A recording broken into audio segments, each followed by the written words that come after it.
ሰላም ተነስተልን የተወደዳችሁና የተከበራችሁ ውድ የቻናላችን ተከታታዮች እንዴት ናችሁልን?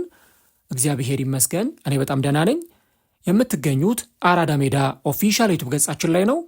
ለቻናሉ አዲስ ከሆናችሁ የዩቲዩብ ገጹን ሰብስክራይብ በማድረግና የሮል ምልክቷን በመጫን የቻናላችን ቤተሰቦች እንድትሆኑ የአክብሮት ግብዣችን ነው። እንዲሁም ደግሞ ዩቲዩብ ፕሮግራሙን ለበርካታ ተመልካቾች እንዲያደርሰው ቪዲዮን ስትጀምሩ ላይክ እያደረጋችሁ መጀመራችሁን አስታውሱ። የአራዳ ሜዳ ኮሜንታተር ተስፋ ወርቅ ሉል ሰገድ አብሬያችሁ ቆይታ አድርጋለሁ። ፈጣሪ ፈቅዶ በዚህኛው ፕሮግራማችን ላይ ከእናንተ ጋር ተገናኝተናል። ከጥቂት ደቂቃዎች በፊት የተጠናቀቀውን የቦርንመዝና የማንቸስተር ዩናይትድን ጨዋታ በዚህኛው ፕሮግራማችን ላይ የምንመለከተው ይሆናል ማለት ነው። አሁን እንግዲህ የእንግሊዝ ፕሪሚየር ሊግ 31ኛ ሳምንቱ ላይ ይገኛል። ፕሪሚየር ሊጉ ሊጠናቀቅ የመጨረሻዎቹ ሳምንታት ብቻ ናቸው የቀሩት። እናም ደግሞ አሁን የ31ኛ ሳምንት ጨዋታዎች በዚህ ሳምንት ይከናወናሉ። ዛሬ እንግዲህ አርብ ምሽት ማለት ነው የ31ኛ ሳምንት የእንግሊዝ ፕሪሚየር ሊግ ጨዋታዎች አንድ ብለው መደረጋቸውን ጀምረዋል ማለት ነው። ታዲያ ፕሪሚየር ሊጉ በ31ኛው ሳምንት ሲመለስ እጅግ በጣም ሲጠበቁ ከነበሩ ጨዋታዎች መካከል አንዱ የቦርንመዝና የማንቸስተር ዩናይትድ ጨዋታ ነው። እንደምታስታውሱት ሁለቱ ቡድኖች በመጀመሪያው ዙር ጨዋታ ኦልትራፎርድ ላይ ሲገናኙ ጨዋታቸው እጅግ በጣም አዝናኝና ሙሉ ለሙሉ በእግር ኳስ በፕሪሚየር ሊጉ ላይ በዚህ ዓመት ከተመለከትናቸው ጨዋታዎች እጅግ በጣም ድራማዎች የበዙበት ጨዋታ ነበር ማለት ይቻላል። 4-4 በሆነ ውጤት ነበረ ጨዋታው የተጠናቀቀው። ታዲያ የኛውስ ጨዋታ ደግሞ ምን ሊያስመለክተን ይችላል? ጨዋታው በቦርንመዝ ሜዳ በቫይታሊቲ ሲከናወን ምን አይነት እንቅስቃሴ ምን አይነት ውጤትስ ሜዳ ላይ እንመለከታለን የሚለው በጉጉት የሚጠበቅ ጉዳይ ነበር። እንግዲህ ማንቸስተር ዩናይትድ አሁን ካሉት ክለቦች በተለይም ደግሞ ቶፕ 4 ወይም ቶፕ 5 ገብቶ ለማጠናቀቅ የተፎካከሩ ከሚገኙ ክለቦች ጥሩ ቁመና ላይ ያለው ክለብ እንደው አቋሙ ሳይዋዥቅ በቅርብ ጨዋታዎች ላይ ጥሩ ቁመና ላይ ያለው ክለብ ማንቸስተር ዩናይትድ ነው። እንግዲህ ካሪክ ማንቸስተር ዩናይትድን ከተረከበበት ጊዜ አንስቶ እስካሁን ድረስ ካደረጋቸው ይህንኛውን የአሁኑን ጨዋታ አይጨምርም ከ9 ጨዋታዎች ውስጥ በአንድ ጨዋታ ላይ ብቻ ነው የተሸነፈው። እሱንም ደግሞ በኒውካስል ዩናይትድ ማለት ነው። ከዌስትሃም ጋር አቻ ተለያይቷል። ከዛ ውጭ ግን ያደረጋቸውን ጨዋታዎች በአሸናፊነት ነበረ ክለቡ ሲያጠናቀቅ የተመለከት ነው። ትልልቅ ቡድኖችን አሸንፈዋል። እነ አርሰናልን እነ ማንቸስተር ሲቲን ያሸነፈ ቡድን ነው እና አሁን ማንቸስተር ዩናይትድ 3ኛ ደረጃ ላይ ተቀምጦ ሴፍ የሆነ አስተማማኝ ቦታ ላይ የተቀመጠ ክለብ ነው። በተለይ ደግሞ ከነ አስቶን ቪላ ከነ ሊቨርፑል ከነ ቼልሲ ወቅታዊ ፐርፎርማንስ አንጻር ስትመለከቱት ማንቸስተር ዩናይትድ በጥሩ ሀዲድ ላይ የተጓዘ የሚገኝና ቶፕ 4ን ሴኪዩር ለማድረግ በጣም ጥሩ እድል ያለው ክለብ መሆኑን እየተመለከትን እንገኛለን ማለት ነው።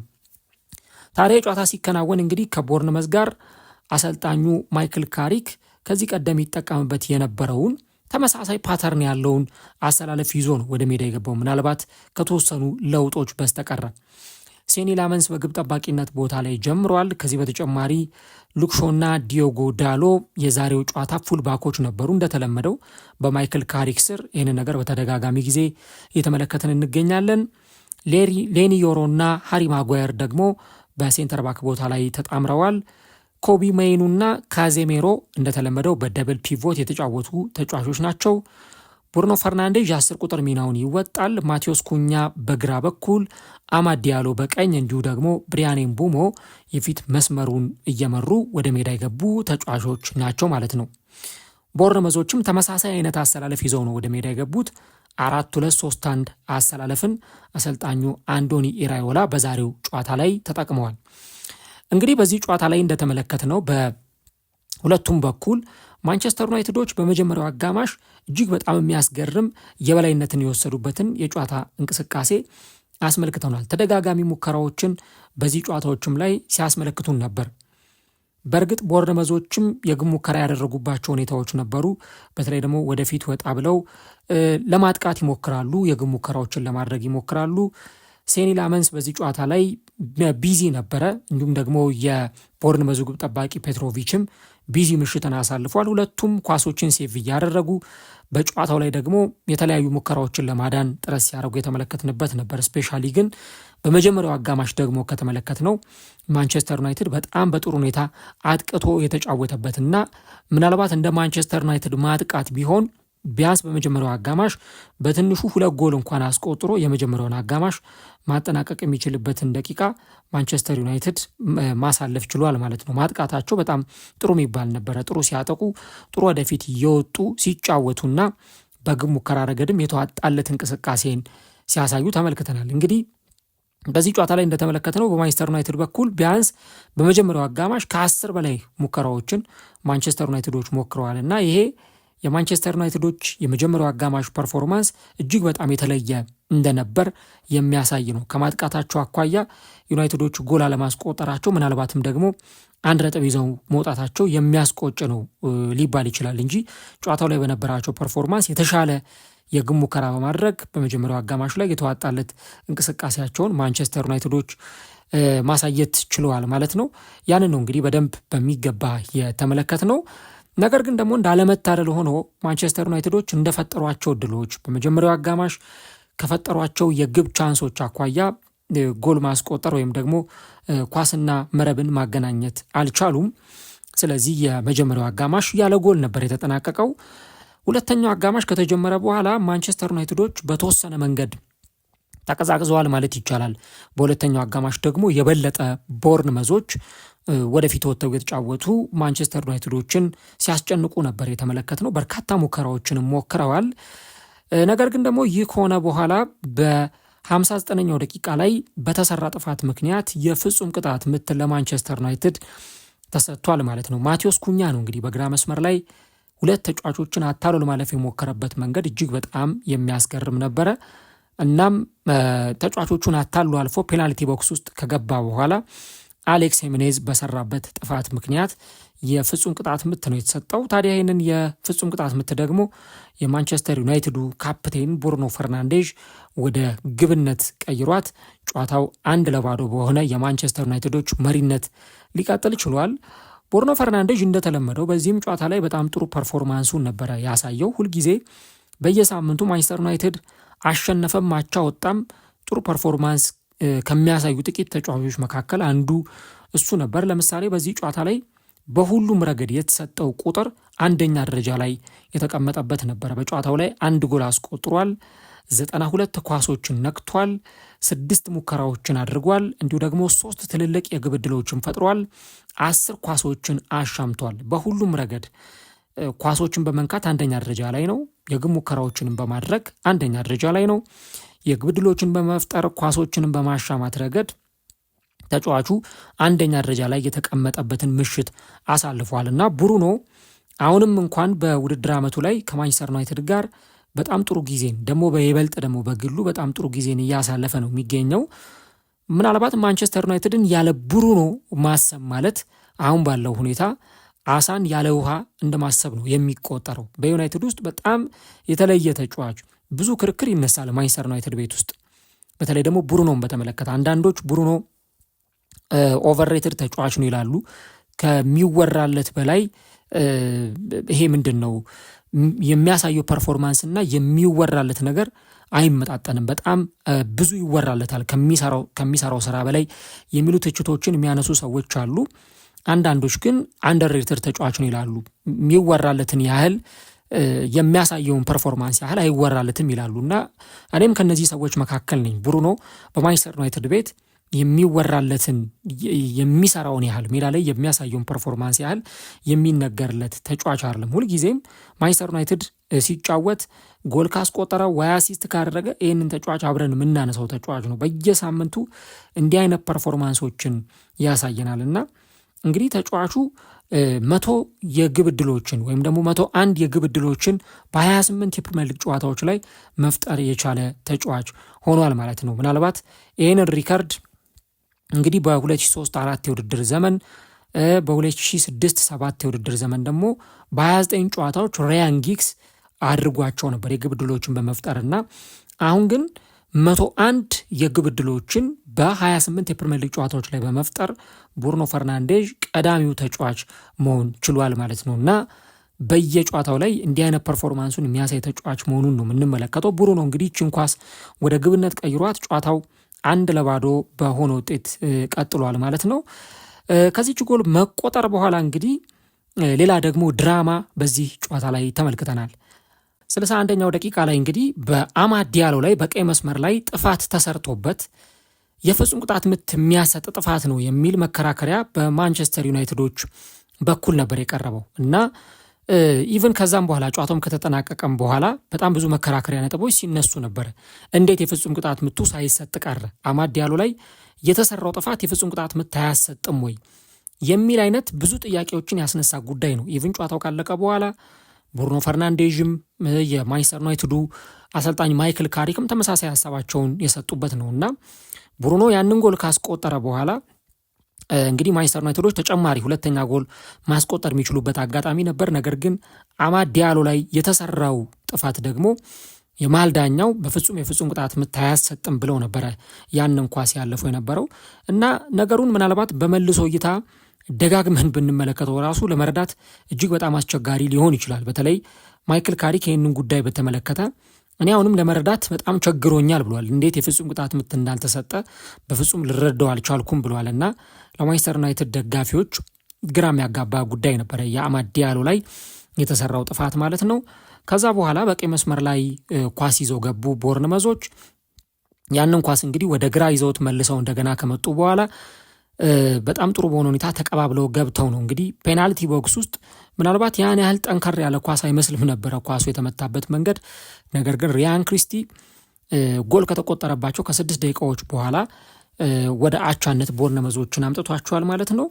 ከዛ ደግሞ ይህ ጎል ከተቆጠረ ከ3 ደቂቃ በኋላ የማዕዘን ምት ተሰጥቶ ነበረ ለማንቸስተር ዩናይትዶች። ያ የማዕዘን ምት ተሻማ። ሃሪ ማጓየር ኳሷ እንድትቆጠር የተወሰነ አስተዋጽኦ አድርጓል። ነገር ግን ደግሞ ጄምስ ሂል ራሱ ላይ ባስቆጠራት ጎል አማካኝነት ጨዋታው በማንቸስተር ዩናይትድ እንደገና 2-1 መሪነት ቀጠለ። ያው በዚህ ዓመት ሁለቱ ቡድኖች በጣም የተለየ ሁኔታ ላይ ነው የሚገኙት በቆመ ኳስ። ማንቸስተር ዩናይትድ ዘንድሮ ከቆመ ኳስ ጎሎችን በማስቆጠር የሚበለጠው በአርሰናል ብቻ ነው። ከዚህ ጨዋታ በፊት 17 ጎሎችን አስቆጥሮ ነበረ። አሁን አንድ ጎል ሲጨምር 18 ጎሎችን ማስቆጠር ችሏል ማለት ነው እና ከአርሰናል ቀጥሎ ሁለተኛ ደረጃ ላይ የተቀመጠ ቡድን ነው እንዲህ አይነት ኳሶችን ተጠቅሞ ጎሎችን በማስቆጠር ማለት ነው።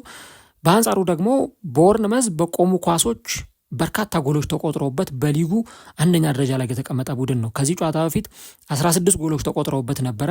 አሁን አንድ ጎል ሲቆጠርበት 17 ጎሎችን በእንዲህ አይነት መንገድ የተቆጠረበት ቡድን ሆኗል።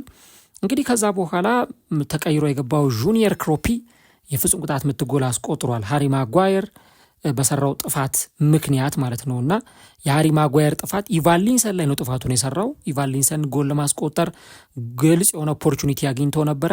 እንግዲህ በዛ ምክንያት ቢጫ ካርድ ቀይ ካርድ ተመልክቶ ከሜዳ ሊወጣ ችሏል ሃሪ ማጓየር። ለሃሪ ማጓየር በጣም አስቸጋሪ ነው። ምክንያቱም እንግዲህ ለብሔራዊ ቡድን ከ2024 በኋላ ጥሪ ከቀረበለት በኋላ ምናልባት በዓለም ዋንጫም ጥሪ ሊቀርብለት ይችላል የሚል ቅድመ ግምት እየተሰጠ ባለበት ጊዜ እንግዲህ የመጀመሪያ ቀይ ካርዱን ተመልክቷል። ኦሌ ጉናር ሶልሻየር የመጨረሻ ጨዋታቸውን በማንቸስተር ዩናይትድ አሰልጣኝነት በመሩበት ጊዜ ነበረ ቀይ ካርድ የተመለከተውና እንግዲህ ከዛ በኋላ ለመጀመሪያ ጊዜ ደግሞ ቀይ ካርድ የተመለከተበት ሆኗል። ያንን የፍጹም ቅጣት ምት ክሮፒ አስቆጥሮት በጨዋታው 2-2 በሆነ ውጤት ተጠናቋል። በመጀመሪያውም ዙር ጨዋታ 4-4 ሲለያዩ አራተኛዋንና የአቻነቷን ጎል ያስቆጠረው ይኸው ተጫዋች ነበር። አሁንም ደግሞ በተመሳሳይ የአቻነቷን ጎል ለቦርንመዝ አስቆጥሮ ቦርንመዝ ከዚህ ጨዋታ ላይ 1 ነጥብ ይዞ እንዲወጣ አስችሏል ማለት ነው። ጨዋታው ላይ የነበሩ ስታቶች ወይም ደግሞ ቁጥራዊ መረጃዎች ምን ይመስላሉ የሚለውን ነገር ስንመለከት በሁለቱም ቡድኖች በኩል ተመጣጣኝ የሚባል ፉክክር የታየበት ነው። ለምሳሌ በዚህ ጨዋታ ላይ ቦርንመዞች 16 ሙከራ ሞክረው ከ16ቱ 5ቱ ኢላማውን የጠበቀ ነበር። ማንቸስተር ዩናይትዶችም 14 ሞክረው ልክ እንደ ቦርንመዝ ሁሉ በተመሳሳይ 5 ኢላማውን የጠበቀ ሙከራዎችን አድርገዋል። ሁለቱም ቡድኖች 2 ቢጫ ካርዶችን ነው የተመለከቱት። ቦርንመዞች 1.57 ኤክስፔክትድ ጎል አስመዝግበዋል። በአንጻሩ ማንቸስተር ዩናይትዶች 1.77 ኤክስፔክትድ ጎል አስመዝግበዋል። 23 ኳሶችን በተቃራኒ የፍጹም ቅጣት ምት ግብ ክልል ውስጥ ነክተዋል ቦርንመዞች። በአንጻሩ ደግሞ 27 ኳሶችን ማንቸስተር ዩናይትዶች በተቃራኒ የፍጹም ቅጣት ምት ግብ ክልል ውስጥ መንካት ችለዋል። ቦርንመዝ 164 ኳሶችን ወደ ሶስተኛው የማጥቃት ክፍል አሻግረዋል ወይም አቀብለዋል። እንዲሁ ደግሞ ማንቸስተር ዩናይትድ 112 ኳሶችን ወደ ፋይናል ሰርድ አቀብለዋል። 55% በቦል ፖዚሽን ረገድ የኳስ ቁጥጥር የበላይነት ነበራቸው ቦርንመዞች። ማንቸስተር ዩናይትዶች ደግሞ 45% የኳስ ቁጥጥር የበላይነት ነበራቸው ማለት ነው። ስለዚህ ጨዋታው ላይ የነበራቸው ነገር ሞር ኦር ለስ ተቀራራቢ የሚባል ነው ማለት ይቻላል። ከዛ ውጭ ግን ይህንን ጨዋታ በተመለከተ መነሳት የሚገባቸው አንኳር ነጥቦች አሉ። የመጀመሪያው የሃሪ ማጓየር ጉዳይ ነው። እንግዲህ ሃሪ ማጓየር ወደ እንግሊዝ ብሔራዊ ቡድን ስብስብ መጠራቱ ከታወቀ በጥቂት ሰዓታት ውስጥ ነው እንግዲህ ይህንን ቀይ ካርድ ደግሞ የተመለከተው ማለት ነው። እንግዲህ ማጓየር በዚህ ጨዋታ ላይ ጥሩ ፐርፎርማንስ አሳይቷል። ምናልባት ያቺ ኢቫሊንሰን ላይ የሰራ ጥፋት ቡድኑን ዋጋ አስከፍላ ነጥብ እንዲጥል ያስቻለች ኳስ ሆናለች ማለት ይቻላል። ነገር ግን ደግሞ ከዚህ በኋላ በሚመጡትም ጊዜያት በተለይ ደግሞ በማንቸስተር ዩናይትድ ቤት ኮንትራት ተሰጥቶት ኮንትራቱን ሊያራዝም የሚችል ተጫዋች እንደሚሆንም ጭምር ነው በርካቶች የተናገሩ የሚገኙትና በተለይ ደግሞ የሃሪ ማጓየር የማንቸስተር ዩናይትድ ቆይታ ብዙ አይነት ጥያቄዎች የሚያስነሱ እንደሆነ ይታወቃል። በተለይ ደግሞ ዩናይትድን ከተቀላቀለበት ጊዜ አንስቶ በሚሰራቸው አንዳንድ ስራዎች የሚሰራቸው ጥፋቶች ብዙ ነገሮች ተጋላጭ ሲያደርጉት እንመለከታለን እና ያንን ጉዳይ በተመለከተ ደግሞ ሃሪ ማጓየርን የተለያዩ አሰልጣኞች ሲመጡ የተለያዩ አይነት አፕሮቾችን ይጠቀማሉ። ለምሳሌ ኤሪክ ቴናግ በመጡበት ጊዜ የእሳቸው ተመራጭ ተጫዋች ነበር። በእሳቸው ስር ደግሞ ብዙ አይነት ጣት ሲቀሰርባቸው ከነበሩ ተጫዋቾች መካከል ደግሞ አንዱ እሱ እንደነበር ማንሳት ይቻላል እና ለሃሪ ማጓየር ያለፉት ጥቂት ሰዓታት እጅግ በጣም የተለያዩ ስሜት የተንጸባረቀባቸው ናቸው። በአንድ በኩል ለብሔራዊ ቡድን ጥሪ የቀረበለት ምናልባትም ደግሞ ዓለም ዋንጫ ላይ የእንግሊዝ ብሔራዊ ቡድንን እንዲወክል ያንን ደግሞ ህልሙን ዳግም እንዲያሳካ ምናልባትም ተስፋ የሰነቀበት የእንግሊዝ ብሔራዊ ቡድን ጥሪ የቀረበለትን ሁኔታ ተመልክተናል። በአንጻሩ ደግሞ በዚህኛው ምሽት ላይ ደግሞ በቀይ ካርድ መውጣቱ ሌላኛው የተጫዋቹ የኬሪየሩ ክፍል ሆኖለታልና ይህንን ተጫዋች በተመለከተ ይህንን ነጥብ ነው ማንሳት የሚቻለው። ከዛ በተጨማሪ ግን የማንቸስተር ዩናይትድ ፍሮንት ስሪ ወይም ደግሞ የፊት መስመር እንዴት ባለ መንገድ ነው ሊዋቀር የሚችለው? አሰልጣኙ ማይክል ካሪክ ይህንን ነገር መፍትሄ አግኝቶለታል ወይ የሚል ጥያቄ ነው እየተነሳ ያለው።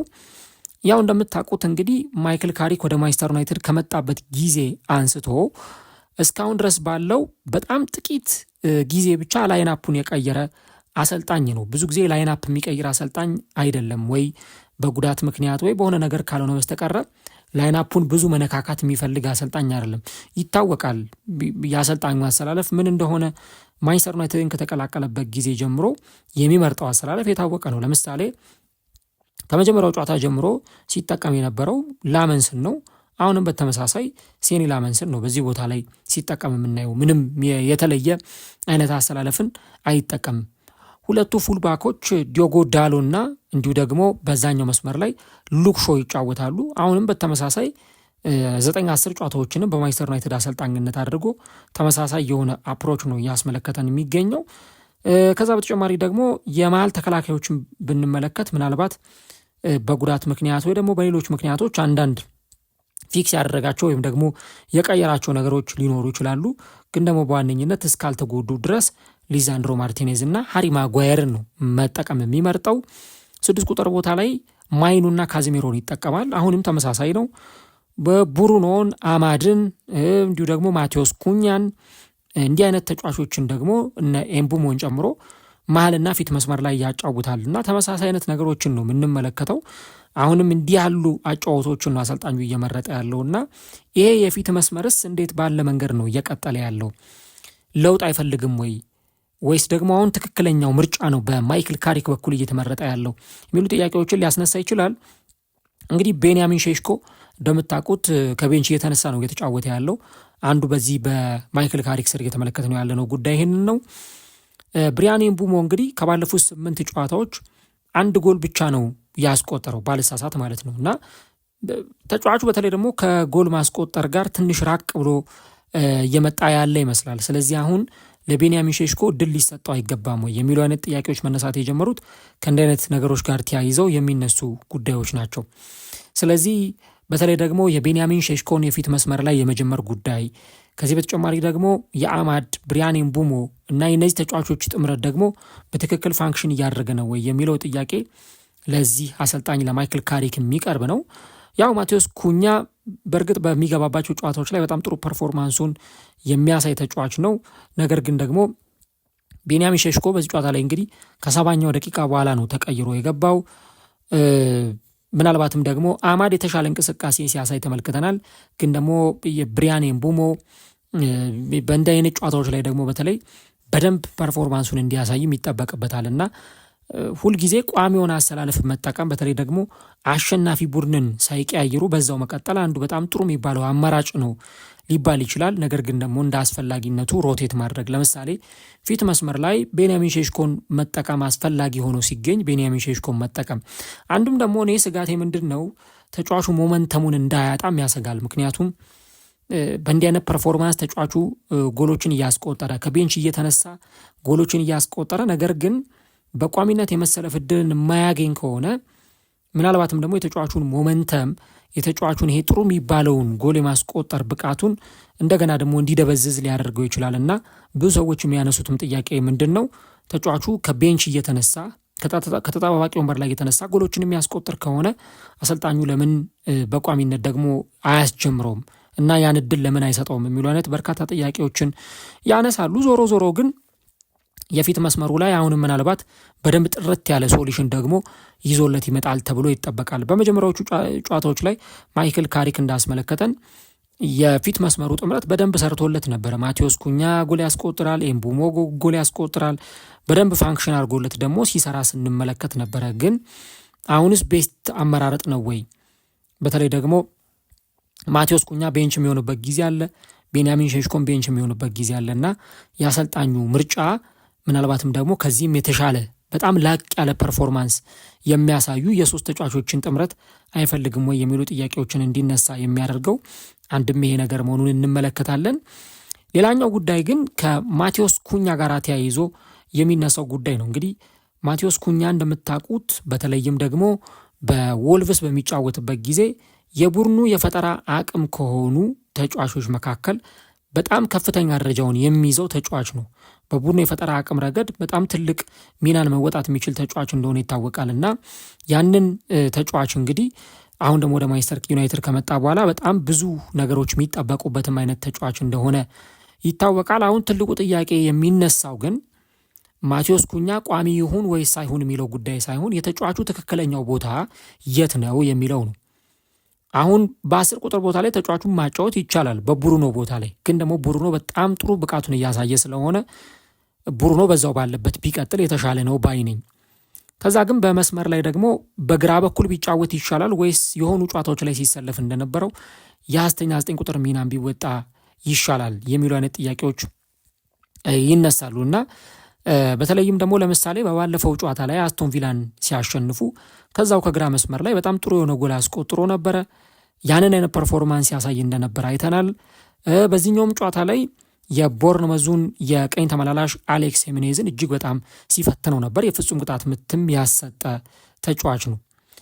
እነዚህ ነገሮች ናቸው በደንብ እየተመለከትን ያለ ነው እና በእርግጥ ሄሜኔዝ ከኤሲ ሚላን ነው በውሰቱ ላይ የመጣውና አሁን የመጀመሪያ ዓመቱን በእንግሊዝ እያሳለፈ የሚገኘው በጣም ጥሩ ጊዜን እያሳለፈ ይገኛል። ግን ማቴዎስ ኩኛ በዚሁ ባለበት በግራው መስመር ላይ ደግሞ የበለጠ ቀጥሎ አሰልጣኙ ቢመለከተው የተሻለ ደግሞ ጥሩ ፐርፎርማንሱን የሚያሳይለት ተጫዋች ይሆናል የሚል እምነት አለኝ። ምክንያቱም ሜዳ ላይ ጥሩ ሲንቀሳቀስ ነው የምንመለከተው ማቴዎስ ኩኛ በተለይ እዚህ የግራው መስመር ላይ ኳሶችን ድሪብል እያደረገ ይዞ የሚገባ የግብ ዕድሎችን የሚፈጥር አይነት ሙከራዎችን ደግሞ የሚያደርግ ልክ እንደባለፈው እንደ አስቶን ቪላው ጨዋታ ደግሞ እንደዚህ ፌስ ቱ ፌስ ከጎሉ ጋር ከግብ ጠባቂው ጋር ከተገናኘ በፍጹም ኳሶችን ማያባክን አይነት ተጫዋችና ከሳጥን ውጭም ደግሞ አክርሮ ኳሶችን የሚመታ ተጫዋች እንደሆነ ይታወቃል። ስለዚህ ለእንዲህ አይነቱ ተጫዋች ደግሞ በተለይ ይሄኛው የግራው መስመር በጣም የተመቸው ነው ማለት ይቻላል። አንዳንዴ ተጫዋቾች ምን ይሆናል 2 ወይም 3 ቦታ ላይ መጫወት የሚያስችል ፐርፎርማንስ ይኖራቸውና ከዛ በኋላ የትኛው ነው ትክክለኛው ቦታቸው የሚለው ነገር አጠያቂ ሲሆን እንመለከታለን። የግራ መስመር ላይ ነው፣ ፊት መስመር ላይ ነው፣ የትኛው ቦታ ላይ ሲጫወት ነው ጥሩ ፐርፎርማንስ የሚያሳየው ወይም ቤተር ፐርፎርማንስ የሚያሳየው የትኛው ቦታ ላይ ሲጫወት ነው የሚሉ አይነት ጥያቄዎችን ሊያስነሳ ይችላል እና አንዱ ከዚህ ተጫዋችም ጋር ተያይዞ የሚነሳው በቋሚነት ይጀምር ወይስ አይጀምር የሚለው ጉዳይ ሳይሆን የግራው መስመር ላይ ወይስ ፌክ ነምበር 9 ወይ ደግሞ ከአጥቂ ጀርባ የሚጫወት ሰከንድ ስትራይከር ወይ የአጥቂ አማካይ የትኛው ቦታ ላይ ይጫወት የሚለው ነገር ነው እንደ ጥያቄ ሊነሳ የሚችለው። ግን ደግሞ አሰልጣኙ በጣም ጥሩ የሆኑ አማራጮችም አሉት ማይክል ካሪክ። ምክንያቱም ዛሬ እንኳን ተቀይሮ ሲገባ ተመልክተናል አይደለ? ማሰን ማውንት ተቀይሮ ገብቶ ሲጫወት ተመልክተናል። አሁን ማሰን ማውንት የጉዳት ጉዳይ ወይ የፊትነስ ጉዳይ ካልሆነ በስተቀረ ከቋሚነት ልታጡት የማትፈልጉት አይነት ተጫዋች ነው። በጣም ብዙ ነገሮችን ደግሞ ለቡድኑም ዴሊቨር ማድረግ ስለሚችል ለቡድኑ ብዙ ትልቅ ነገር መስጠት ስለሚችል ያንን በሜዳ ላይ የሚያሳይ ተጫዋች ነው። ግን ደግሞ የነ ማቴዎስ ኩኛ የነ አማድ የነ ብሪያን ምቡሞ ጥሩ ፐርፎርማንስ ላይ ደግሞ መሆን ምናልባት እንዲህ አይነት ተጫዋቾች በቋሚነት በተደጋጋሚ ጊዜ እድል እንዳያገኙ ሊያደርግ ይችላልና ዩናይትድ ደግሞ በሚቀጥለውም ክረምት አንድ በደንብ ትኩረት ሰጥቶ ይሰራባቸዋል ተብሎ ከሚጠበቁ ዲፓርትመንቶች መካከል ይሄንኛው ቦታ መሆኑን በደንብ የምንመለከተው ጉዳይ ይሆናል ማለት ነው። ያንን ነው እንግዲህ ልንመለከት የምንችለው። ታዲያ ይህ ውጤት ለማንቸስተር ዩናይትድ ጥሩ ነው ወይ? ማንቸስተር ዩናይትድ 1 ነጥብ ይዞ ወጣ ነው የሚባለው ወይስ 2 ነጥብ ጣለ ነው የሚባለው የሚል አይነት ነጥብ ሊነሳ ይችላል። እኔ በበኩሌ ማንቸስተር ዩናይትድ በዚህ ዓመት ቶፕ 4 ገብቶ ያጠናቀቃል የሚል እምነት አለኝ። 3ኛ ደረጃን ይዞ የሚጨርስ ይመስለኛል። ካልሆነ ግን 4ኛ ደረጃን ይዞ የሚያጠናቀቅ ቡድን ይሆናል ብዬ ገምታለሁ። ወይ 3ኛ ወይ 4ኛ ደረጃን ይዞ ያጠናቃል ብዬ ገምታለሁ። ለምን አሁን የሌሎቹን ቡድኖች ፐርፎርማንስ ስትመለከቱ አስቶን ቪላ በጣም ወጣ ገባ ጊዜ ነው እያሳለፈ ያለው። ሊቨርፑልም ብትመለከቱ ሊቨርፑልም አስተማማኝ የሚባል ብቃት ላይ አይደለም ያለው። ጥሩ ነው ስትሉት ልክ እንደባለፈው በቶተንሃም ጨዋታ ላይ ነጥብ ይጥላል።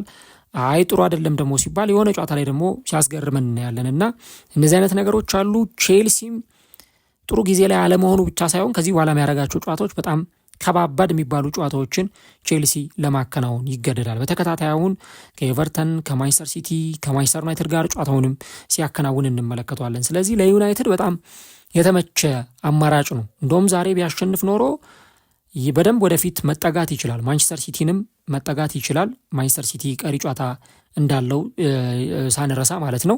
ከዚህ በተጨማሪ ግን ከነ አስቶን ቪላ፣ ከነ ሊቨርፑል፣ ከነ ቼልሲ በደንብ እያራቀ መምጣት ይችላል። ብሩኖም ጨዋታው ከተጠናቀቀ በኋላ የሰጠው አስተያየት ይሄንን ነው። እነ ቼልሲን እነ ቪላን በደንብ መራቅ እንፈልጋለን የሚል ሀሳብ አንስቷልና ይህንን ጨዋታ ቢያሸንፉ ሞር የሚያገኙት ጠቀሜታ ያንን ነበረ። ግን አሁንም ቶፕ 4 ለፉክክር ክፍት የሆነበትን ውጤት ነው የተመዘገበው። ምናልባት ዩናይትድ በዚህ ጨዋታ ላይ ነጥብ መጣሉ ዋጋ የሚያስከፍለው ከሆነ እንግዲህ እስከ መጨረሻው ሳምንት ድረስ መመልከት ይጠበቅብናል። ግን አሁን ባለው ያን ያህል አስጊ የሚባል ነገር አለ ብዬ አላስብም። ግን አሁን እዚህ ቶፕ 4 ላይ ከዚህ በኋላ ነጥብ መጣል ማለት ወይም ደግሞ የእግር መዛል ማለት አንድ ደረጃ ዲሌይ መሆን መዘግየት ነው። አሁን ነገ ሊቨርፑል ከብራይተን ጋር ጨዋታውን ያከናውናል። ጨዋታውን የሚያሸንፍ ከሆነ ከማንቸስተር ዩናይትድ ጋር ያለውን የነጥብ ልዩነት ወደ 3 ዝቅ ያደርጋል። ያ ማለት የአንድ ጨዋታ ጉዳይ ነው። ሊቨርፑል ከማንቸስተር ዩናይትድ ደግሞ እርስ በርስ ጨዋታቸውን የሚያከናውኑ ቡድኖች ናቸው። 4ኛ ደረጃ ላይ የሚገኘው አስቶን ቪላ፣ በእርግጥ አስቶን ቪላ በሌሎቹ ክለቦች በነ ሊቨርፑል በነ ቼልሲ ድክመት ነው እንጂ እዚህ ደረጃ ላይ መቀመጥ የነበረበት ቡድን አልነበረም። ዞሮ ዞሮ ግን ቪላ አሁን ነገ ዌስትሃምን ይገጥማል። አሁን ቪላ ነገ ዌስትሃምን ካሸነፈ ከዩናይትድ ጋር ያለው የነጥብ ልዩነት 1 ብቻ ነው የሚሆነው። ስለዚህ ሌሎቹም ቡድኖች ዩናይትድን ለመያዝ ካች ለማድረግ እድል የሚያገኙበት ሁኔታ ሊፈጠር ይችላል እና ይህ ነጥብ መጣል ብዙ ባይደጋገም የሚመከር ጉዳይ ነው። ብዙ መደጋገም የለበትም። ይህ ነጥብ መጣሉ አቻ መውጣቱ የሚመከር አይደለም። ግን ዩናይትድ በጣም ጥሩ ፐርፎርማንስ እያሳየ የሚገኝ ቡድን ነውና አሁን ካለው ፐርፎርማንስ አንጻር ከሌሎቹ ቡድኖች ደግሞ ሜዳ ላይ ካላቸው ወጥ ብቃት ያለማሳየት ችግር ጋር ተያይዞ ለቶፕ 4 አሁንም ብዙ ሴኪዩር የሚያደርጋቸው ነገሮች አሉ። ግን እዚች የመጨረሻዋ ሳምንት ላይ ደግሞ በቃ ወቅታዊ ብቃት ብቻ እያሸነፈ የሚሄድ ቡድን ያንን የቶፕ 4 ውጤት ሴኪዩር ያደርጋል። ግን ደግሞ አንድ ጨዋታ ላይ ነጥብ መጣል ወይ ደግሞ መሸነፍ ያ ትንሽ ጥያቄ ምልክት ውስጥ የሚከተው ጉዳይ ይሆናል። ዩናይትድ አሁን ባለፈው ቪላን አሸንፎ ወደ አሸናፊነቱ ተመለሰ እንጂ እንዳያችሁት በኒውካስልም ተሸንፎ ነበር እና አሁን ቀጣይ ከኢንተርናሽናል ብሬክ መልስ ከሊድስ ዩናይትድ ጋር ከተጫወተ በኋላ ቀጥሎ ከቼልሲ ጋር ነው የሚጫወተው። እርስ በርሳቸው ከቶፕ 4 ተፎካካሪው ጋር ጨዋታውን ያከናውናል እና ያንን ነው እንግዲህ የምንመለከተው። 2 ነጥብ ያው በጣም አስፈላጊ ነው፣ ግን ለማንቸስተር ዩናይትድ ያን ያህል ሪስክ ያለው ነው ብዬ አላስብም። ጨዋታው ከተጠናቀቀ በኋላ ማይክል ካሪክ በጣም ተበሳጭቻለሁ የሚል ሀሳብ ሰጥቷል። አያም ዲስአፖይንትድ የሚል ሀሳብ ነው የሰጠው። በተለይ ምርጥ እድሎችን ፈጥረን ነበረ፣ ጨዋታውን 2-0 መምራት የምንችልበትም አጋጣሚ አግኝተን ነበረ እና የፍጹም ቅጣት ምት የሚያሰጥ ኳስ ነበረ እና እንዴት የፍጹም ቅጣት ምት እንዳልተሰጠ እስካሁን ድረስ ልረዳው አልቻልኩም ብሏል።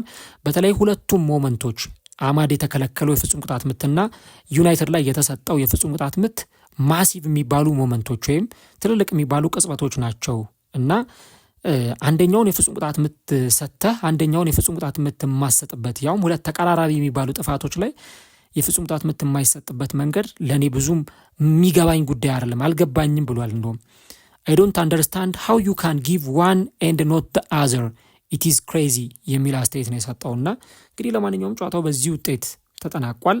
ማንቸስተር ዩናይትድ ነጥብ ተጋርቶ የወጣበት ምሽት ነበረ። የማንቸስተር ዩናይትድ ደጋፊዎች ይህንን ጨዋታ እንዴት ተመለከታችሁት?